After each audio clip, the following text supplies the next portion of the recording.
Susan looked like she was about to have a nervous breakdown. Her father was looking for a heavy object. "You're ruining my wedding," Susan hissed as Jeff moonwalked past the cake. "Get into my car," Jeff bellowed back, pointing at her with finger guns. Audrey walked up to the stage, her face a mask of embarrassment and strange, twisted pride. She pulled him down by his tie. "Thank you for making an ass out of yourself for me," she whispered, her eyes shining. "What are you talking about?" Jeff asked, wiping sweat from his brow. "I was great. I rocked the house. I'm the Romeo of the Upper West Side. You need to stop making an ass out of yourself, okay? People are staring." "No comprehend," Jeff grinned, swaying slightly. "Soy Guamish. We dance like this in the islands." Chapter 6. The Practice Party Scam, the Registry of Regret. It all started with a broken toaster, a humble appliance that had finally given up the ghost after a decade of service. "Why are you yelling at the toaster, Jen?" Adam asked, entering the kitchen to find Jennifer in a state of quiet, focused rage. "Because it doesn't work," she cried, pointing a finger at the chrome box. "The stupid little wires barely even get red. All you get is warm bread. It's not toast, Adam. It's bread that's had a fever." "Well, I've had it since college," Adam said defensively. "That's where I learned if you put it on its side, you can make grilled cheese. It's a versatile piece of equipment." "No, honey," Jennifer said, her eyes narrowing in a way that usually meant a credit card was about to be used. "This thing is ruining my life. The blender motor burned out. The microwave can't fit a pizza. Our stuff sucks. We need new stuff. We need adult stuff. New stuff's expensive," Adam noted. "Unless..." Jennifer's eyes lit up. "Audrey has been wanting to throw us an engagement party for months. We'd get lots of presents. High-end presents. Toasters with multiple settings. But we promised your parents we could throw a party when we set a wedding date," Adam reminded her. "We can't make our friends come to 2 engagement parties. It's tacky, even for New York." "Well, that's true," Jennifer mused, tapping her chin. "Unless we consider Audrey's party a practice party." "A practice party?" "Yeah, like a dry run. We'd invite only co-workers, acquaintances, and people we wouldn't even invite to the real wedding. The B-list givers. Just to get all the free stuff and test the appetizers." Adam grinned. "You sexy little scam artist. I love the way your mind works. Let's tell Audrey the good news before she changes her mind." The party was a logistical nightmare of greed.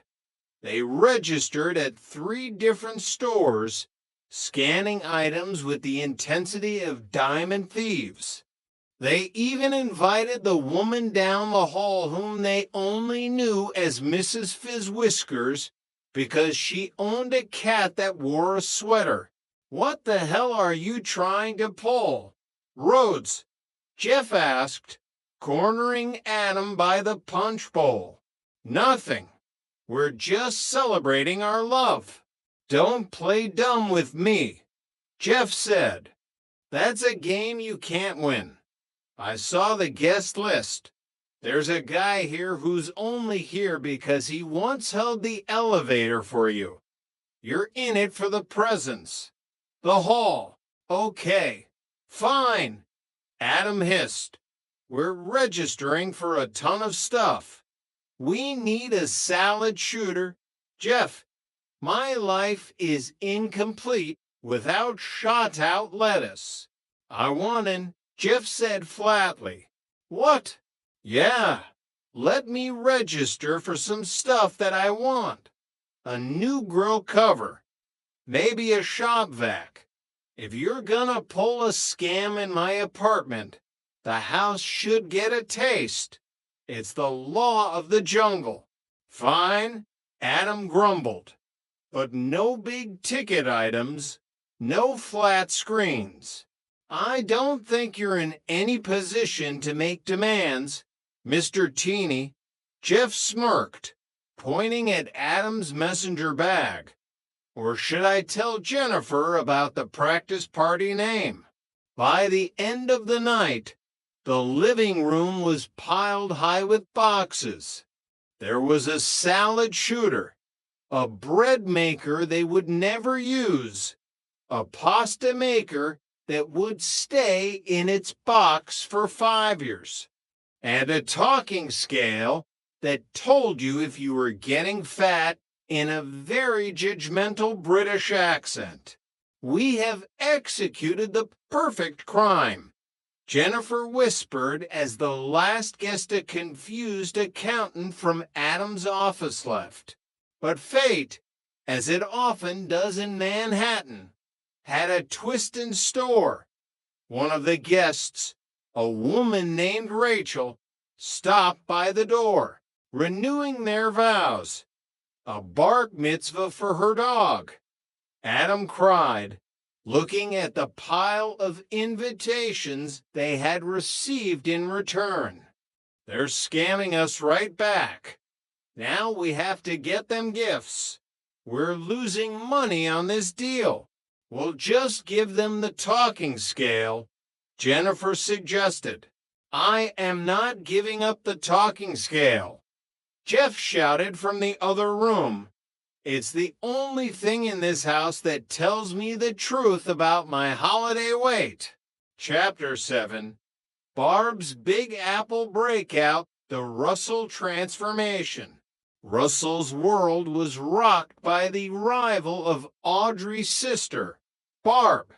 Barb was going through a messy divorce, and she arrived in New York with the attitude of a woman who was single and ready to mingle and possibly burn a few bridges.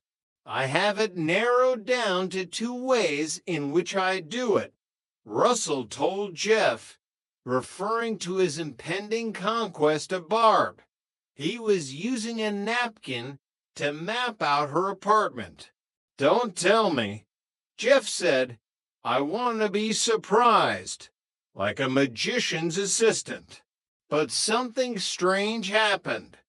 Something that defied the laws of physics and Russell's own biology.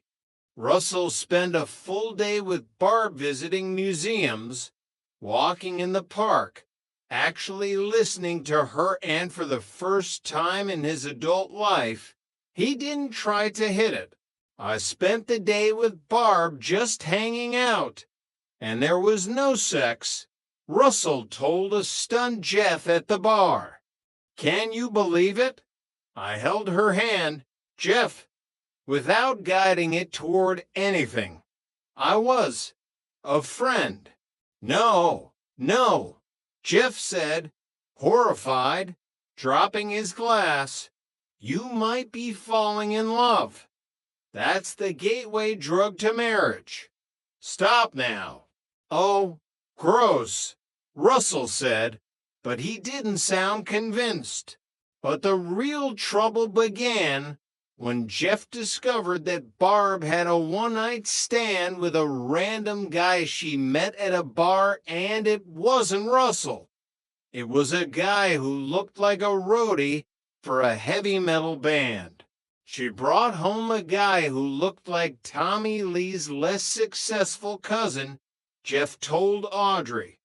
And Russell thinks they're a couple.